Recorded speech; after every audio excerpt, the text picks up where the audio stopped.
Assalamualaikum warahmatullahi wabarakatuh. Nama saya Nur Asia dari PGMI semester 4 kelas siang. Pada kesempatan kali ini saya ingin menjelaskan tentang sejarah peradaban Islam masa Ottoman Turki atau dinasti Turki Utsmani. Asal mula dinasti Turki Utsmani. Setelah berakhirnya era Abbasiyah, keadaan politik umat Islam mengalami kemajuan kembali oleh 3 kerajaan besar. Yang pertama, kerajaan Safawi atau ada di Persia atau Iran. Yang kedua, kerajaan Utsmani ada di Turki, dan yang terakhir ada kerajaan Mughal ada di India. Dari ketiganya, Turki Utsmani adalah yang terbesar dan terlama. Pendiri kerajaan ini adalah bangsa Turki dari kabilah Oghuz yang mendiami daerah Mongol dan daerah utara negeri Cina yang dipimpin oleh Sulaiman. Sulaiman mengajak anggota sukunya untuk menghindari serbuan bangsa Mongol yang menyerang dunia Islam yang berada di bawah kekuasaan dinasti Khwarizm pada tahun 1219 Masehi sampai dengan 1220 Masehi. Sulaiman dengan anggota sukunya lari ke arah barat dan meminta perlindungan kepada Jalaluddin, pemimpin terakhir dinasti Khwarizm di Transosiana. Jalaluddin menyuruh Sulaiman agar pergi ke arah barat, yaitu di Asia Kecil. Dari perjalanan ke Asia Kecil dalam rangka menghindari serangan Mongol tersebut, rombongan Sulaiman mendapat kecelakaan. Mereka hanyut di Sungai Euphrat yang tiba-tiba pasang karena banjir besar pada tahun 1228 Masehi. Akhirnya, mereka yang selamat terbagi menjadi 2 kelompok. Yang pertama ingin pulang ke negeri asalnya, dan yang kedua ingin meneruskan perjalanannya ke Asia Kecil. Kelompok kedua ini berjumlah 400 kepala keluarga yang dipimpin oleh Ertugrul atau Ertogrul yang merupakan anak dari Sulaiman.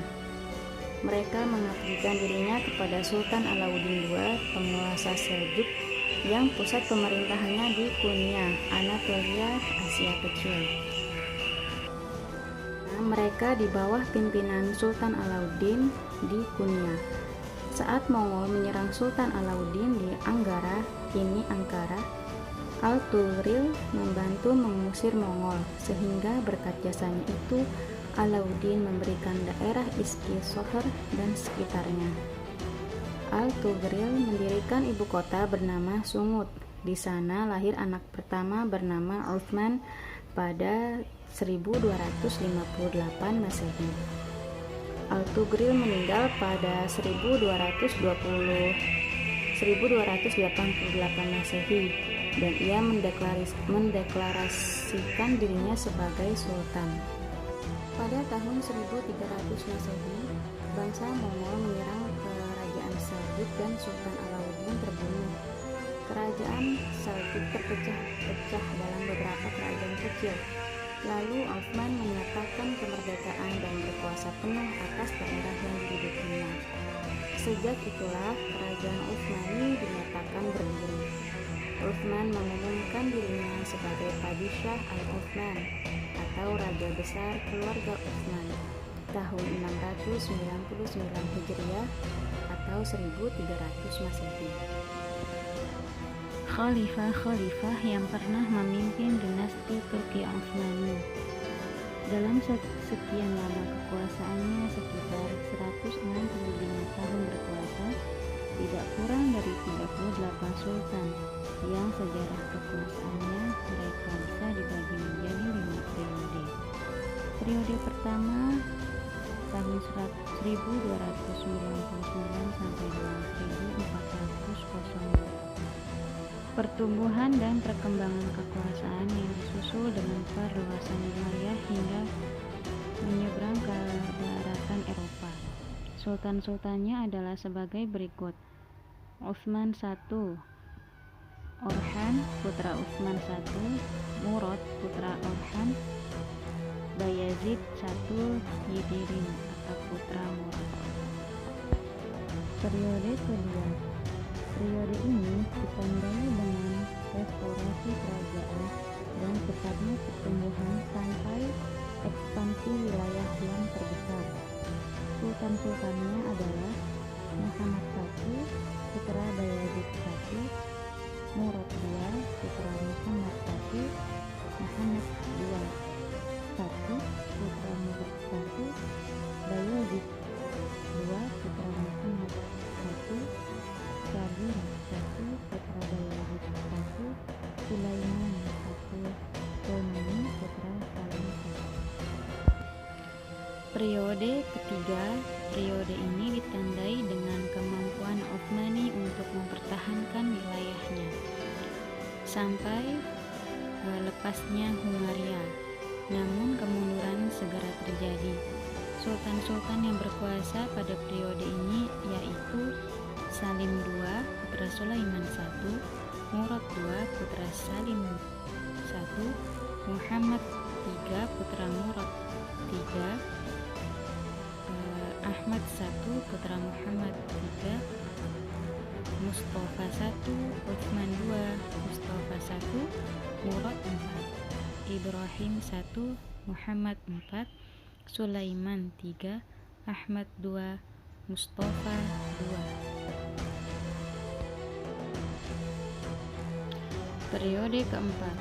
Periode ini ditandai dengan secara berangsur-angsur surutnya kekuatan kerajaan dan pecahnya wilayah di tangan para penguasa wilayah.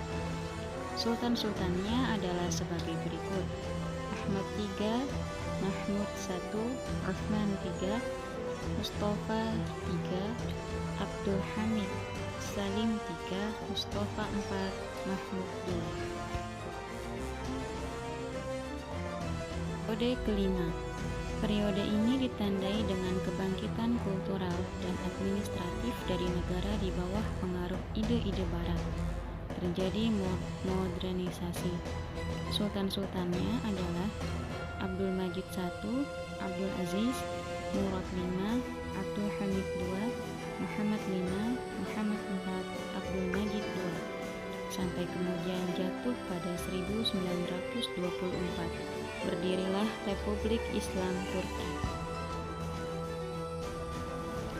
Ekspansi wilayah yang dilakukan dinasti Turki Utsmani yang pertama ke Eropa dengan modal wilayah sempit di Anatolia Tengah ditambah dengan bekas wilayah Seljuk Rum. Turki Utsmani mengembangkan sayapnya ke Eropa. Mula-mula mereka menaklukkan Asia Kecil dahulu, kemudian menyeberang ke daratan Eropa.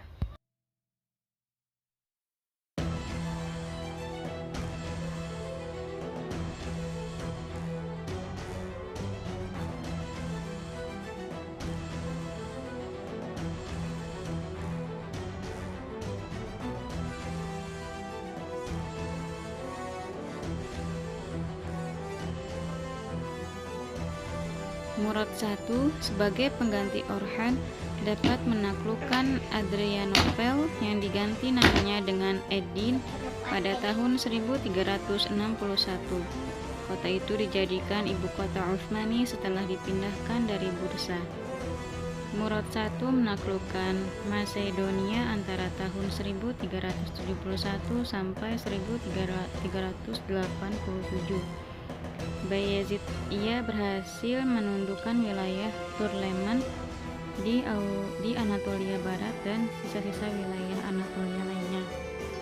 Murad II ia dapat menaklukkan Salonika tahun 1430. Yang kedua, ekspansi kedua yaitu penaklukan Konstantinopel.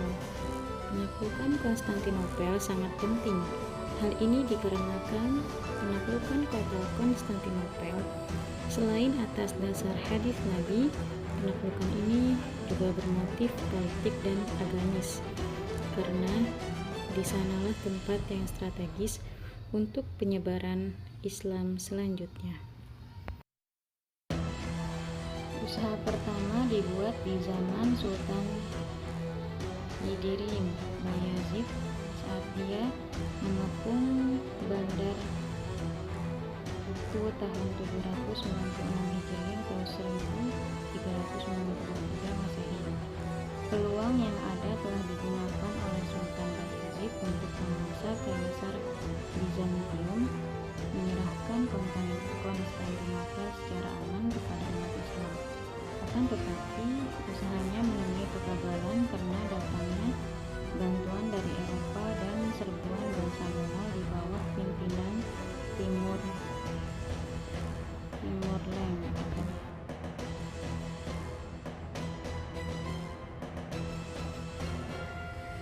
Usaha berikutnya dilakukan oleh Sultan Murad II untuk meneruskan usaha menaklukkan Konstantinopel.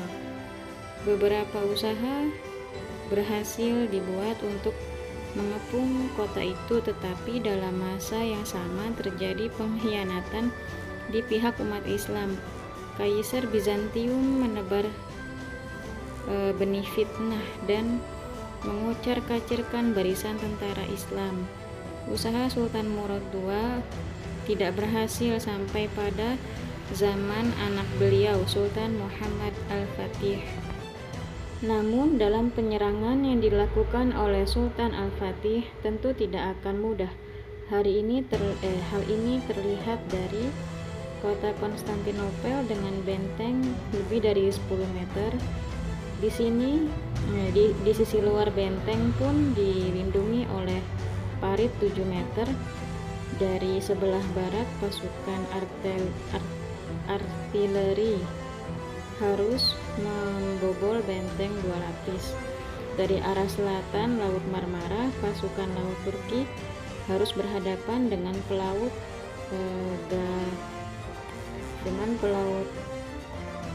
pimpinan Giustiniani. Dari arah timur armada laut harus masuk ke selat sempit Golden Home yang sudah dilindungi dengan rantai besar hingga kapal perang ukuran kecil pun tak bisa lewat. Pada hari Kamis 26 Rabiul Awal 857 Hijriah atau 6 April 1453 Masehi, usaha penyerangan dilakukan oleh Sultan Al-Fatih di hadapan tentaranya yang berjumlah 250.000 pasukan.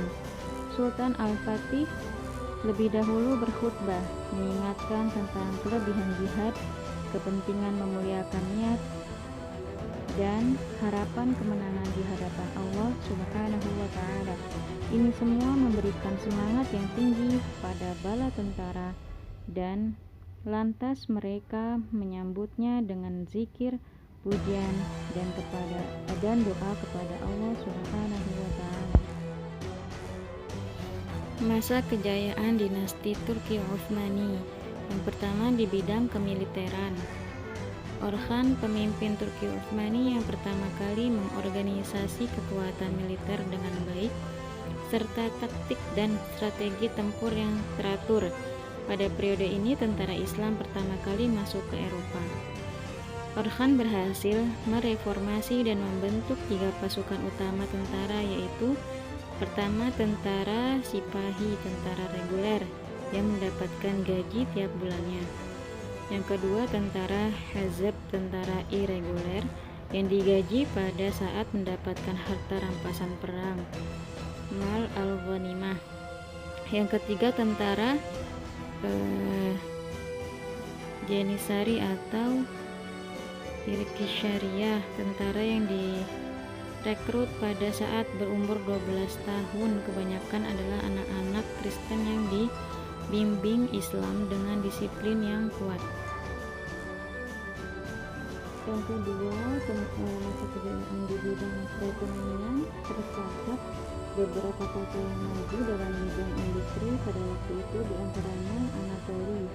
Selain sebagai pusat produksi bahan tekstil dan kawasan pertanian yang subur, juga menjadi pusat perdagangan dunia pada saat itu.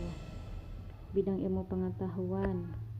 Mereka banyak berkiprah dalam pengembangan seni arsitektur Islam berupa bangunan-bangunan masjid yang indah. Masjid-masjid tersebut dihiasi pula dengan kaligrafi yang indah. Selain itu, pada masa Sultan Sulaiman I di kota-kota besar dan kota-kota lainnya banyak dibangun masjid, sekolah, rumah sakit, gedung, makam, jembatan, saluran air, villa, dan pengajian umum. Yang keempat, bidang budaya. Pengaruh dari ekspansi wilayah Turki Utsmani yang sangat luas sehingga kebudayaannya merupakan perpaduan macam-macam kebudayaan. Di antaranya adalah kebudayaan Persia, Bizantium, dan Arab. Dari kebudayaan Persia, mereka banyak mengambil ajaran-ajaran tentang etika dan tata krama dalam istana raja-raja. Dari Bizantium, organisasi pemerintahan dan kemiliteran banyak diserap. Sedangkan dari Arab, mereka banyak menyerap ajaran-ajaran tentang prinsip-prinsip ekonomi, sosial kemasyarakatan, keilmuan, dan bahasa atau huruf. Keruntuhan dinasti Turki Utsmani. Faktor-faktor keruntuhan kerajaan Turki Utsmani dapat dikategorikan menjadi dua bagian, yaitu secara internal dan eksternal. Faktor internal yaitu luasnya wilayah kekuasaan dan buruknya sistem pemerintahan yang ditangani oleh orang-orang berikutnya yang tidak cakap, hilangnya keadilan, merajalelanya korupsi, dan meningkatnya kriminalitas merupakan faktor yang sangat berpengaruh terhadap keruntuhan kerajaan Utsmani. Yang kedua, kehidupan yang istimewa dan bermegah-megahan. Sangat disayangkan pula bila kehidupan istana jauh dari nilai-nilai keislaman. Justru sikap bermegah-megahan dan istimewa serta memboroskan uang terjadi pula di kerajaan Turki Utsmani. Yang ketiga, merosotnya perekonomian negara akibat pemborosan harta dan peperangan. Turki mengalami kekalahan terus-menerus.